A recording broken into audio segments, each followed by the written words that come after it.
Are you waking up gasping for air, struggling with post-nasal drip, and battling acid reflux since you've had COVID? What if I told you these symptoms aren't random, but they actually have a hidden cause that nobody's talking about? Hi, I'm Carrie Bailey, your functional nutritionist. Welcome to my channel, where I talk about all things long COVID recovery with natural solutions. Today's video is a little bit different because I'm sharing a note that I got from Ian, who is a member of our long COVID recovery tribe here on YouTube. And he's been following my recovery guide and my videos for a while, and he hasn't been able to follow them perfectly, but he's been able to see some significant improvements. There's still challenges that he's facing, and today we're going to break it all down, and we're going to uncover what's really causing his symptoms, celebrate the progress that he's made, and explore the next steps to further his healing. So before Ian got COVID, he struggled with clinical depression, snoring, excessive mucus production, along with regular clearing of his throat. After contracting long COVID, his symptoms intensified and his airways became severely inflamed. And CPAP treatment with the CPAP machine actually made his conditions worse. It created a hiatal hernia and caused acid reflux.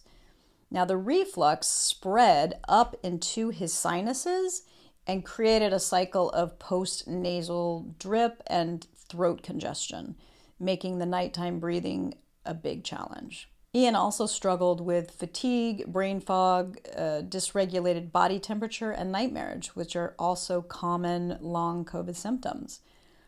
PPIs, or proton pump inhibitors, for the acid reflux actually caused something he describes as Alzheimer's-like brain glitches. I might translate that to brain fog, but he might say it's different than brain fog. I don't know. But this just goes to show you how medications can sometimes introduce new problems instead of solving them. Let's break down the root cause. Let's figure out exactly what's going on in his body. So his mucus production and airway swelling is likely stems from a pathogenic overgrowth.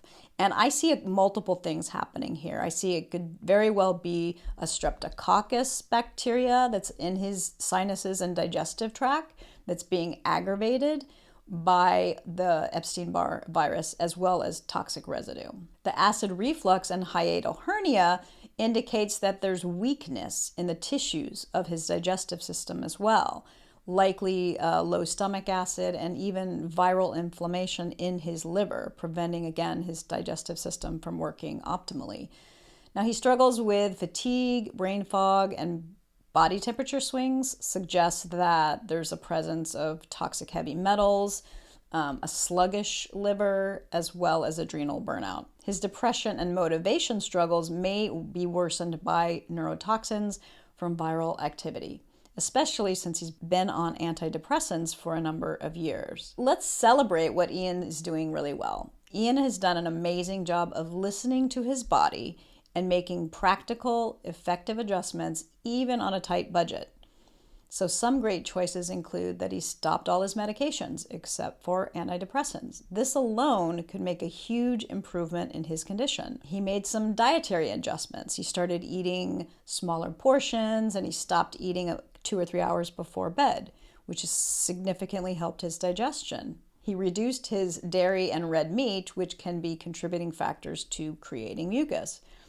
He increased his leafy green vegetables and fruits, so fruits like apples and plums and bananas and nectarines, all of which help to cleanse the liver. Ian is prioritizing hydration in the morning and evening with electrolyte replenishment.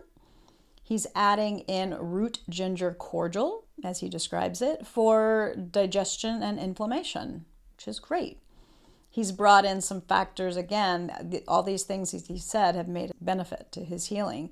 He brought in breath work, meditation, and pacing, which have all contributed to his energy regulation. Things that helped that he was really surprised by was he had some dental health improvements, which reduced the airway inflammation. And he was wearing dentures at night, which actually improved his breathing. So what's working? So his acid reflux has greatly reduced. His congestion and mucus production have reduced. His fatigue, brain fog, and malaise are improving, and his digestion and bowel movements are better as well. So what can he do you think, to kick things up a notch? So we can fine-tune some digestive healing. So if your budget allows, celery juice in the morning could be really helpful to strengthen stomach acid and detoxify the liver. Now, if celery juice is not accessible, you could do cucumber juice. That might be a lower price point for you as well. And lemon or lime water first thing in the morning could really help restore the stomach lining. And then before bed, a great add-in would be aloe vera water. So this is the inner leaf of the aloe vera plant. So sometimes here in California, we can get these plants about this big, and you can take off the outer layer and eat the gel that's inside. And sometimes in the freezer section, you can find aloe vera. I would caution you about aloe vera that you might find in a bottle, because they usually have some sort of preservative in it. So it likely could be citric acid, but find the best option that you can try it and see if it works. Hopefully, if it has citric acid, it could make things worse, but if it doesn't, it can make things better. So the next is to further strengthen his airway and his sinus health. So originally he was asking me about a product that I'd never heard of. It's called Lignosis and tiger milk mushrooms. And I'm not familiar with it, but what I would suggest is some foods that are antiviral and mucus clearing. Things like wild blueberries. Now, I don't know if wild blueberries are accessible in the UK. They are very much popular in Eastern Canada and the Eastern US.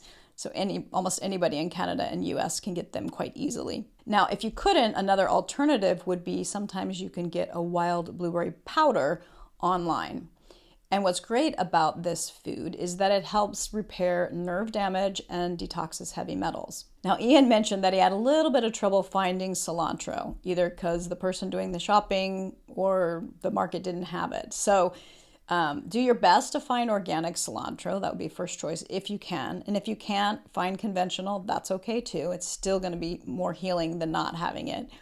But do your best. If you can't find it, that's okay, right? Or if it's a seasonal thing and you can get it sometimes of the year and other times, do your best. Do what you can. I don't have an alternative, unfortunately, for that one. But the other thing is Atlantic dulse. So cilantro and Atlantic dulse will both remove heavy metals that trigger inflammation, if you can find them.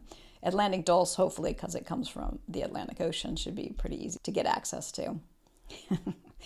Okay, and the last foods are, if you can tolerate them, are steamed onions, radishes, and thyme tea. And these can help clear mucus. So if you can't eat a whole steamed onion, it doesn't have to be a whole steamed onion, just do a slice. Can you just have a little portion, right? Put it in with your lunch, put it in with your dinner. Radishes, again, hopefully radishes are available where you are. And then thyme tea, whether you get a fresh bunch of thyme or an herb spice thyme and throw it in some water. You can also inhale it on the water as well as drinking it for a tea. And let's address the nervous system and brain support. So he was talking about those Alzheimer's-like glitches from the PPIs, which could indicate that he needs B12. And in the right form and method. So sublingual form, B12, in a methylcobalamin and an adenosylcobalamin. Your body needs both of those forms of B12. And adding in spirulina and barley grass juice powder would be great for brain detoxification and also to get rid of the medication residue that's in his body. Even though he's even taking medications, it can help get rid of any excess that his body doesn't need. Lastly, lemon balm tea at night could help with any kind of anxiety, motivation, and better sleep. Let's talk about some ways to improve sleep and energy production. Licorice root tea is great. It can help rebuild your adrenal function and reduce daytime crashes. Ian's already doing a great job at getting sunlight and fresh air to regulate his body temperature, but just making sure if he can up that would be great. Like, you just really can't get enough fresh air and sunshine. GABA and magnesium glycinate can help improve deep sleep and relaxation. One factor that was key for Ian is that he's on a tight budget. And so I picked out some budget-friendly essentials. So if budget is an issue for you, this will help you decide which supplements you should prioritize. So B12, again, methyl and adenosine cobalamin, is essential for the nervous system and brain repair. Zinc sulfate, that specifically that form, strengthens the immune system and helps with the airway healing. Lemon balm for relaxation, better sleep, and viral suppression.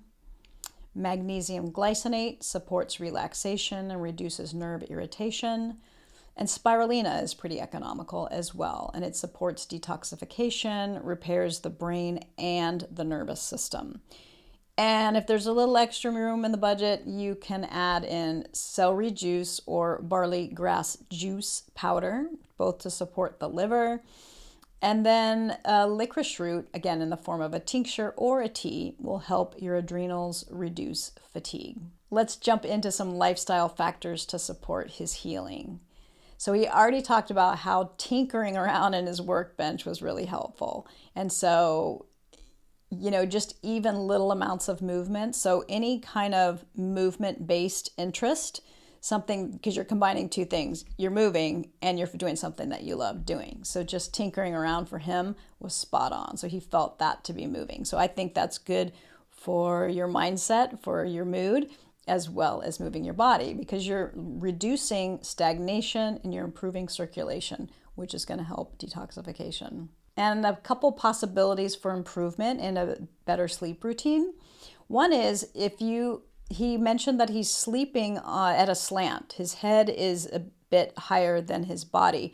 And this actually might be causing more problems, Ian. You might actually want to stop doing that because that puts pressure and strain on the diaphragm. Whereas if you're lying flat and horizontal, but also lying on your left side, that could actually improve your physical position. I don't know what time of day you're doing your breath work, but if you do that as part of your preparation to go to sleep, breath work combined with lemon balm tea and GABA could really improve your restorative sleep, which is the sleep that you generally get from 10 p.m. to 2 a.m. And we already talked about he's already getting a lot of fresh air, sunshine, and hydration. So again, just a reminder to just keep up with that and increase it if you can to stabilize your body temperature. To wrap things up, healing takes time.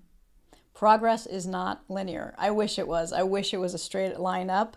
I mean, you want it to not be like this, right? You want it to at least go like this, but it's going to be more like this. It's going to be ups and downs. But if the trend is better, that's a good sign. And notice that small changes can make a big difference. So focus on what's doable for you. Try one little thing, just one baby step can make a huge difference. And guess what? If something doesn't work, it's not a failure. It's information. It's data. And note it. And then doesn't mean you can't try it again in a month or 2 months because it might work later. You're not alone in this. So keep experimenting, keep learning, keep sharing. Share in the comments. If you can relate to Ian's story and you've got something similar going on, let's keep this conversation going. And if you haven't already, like this video and consider subscribing because I've got more long COVID recovery tips coming at you soon. Thank you so much for being here. Bye for now.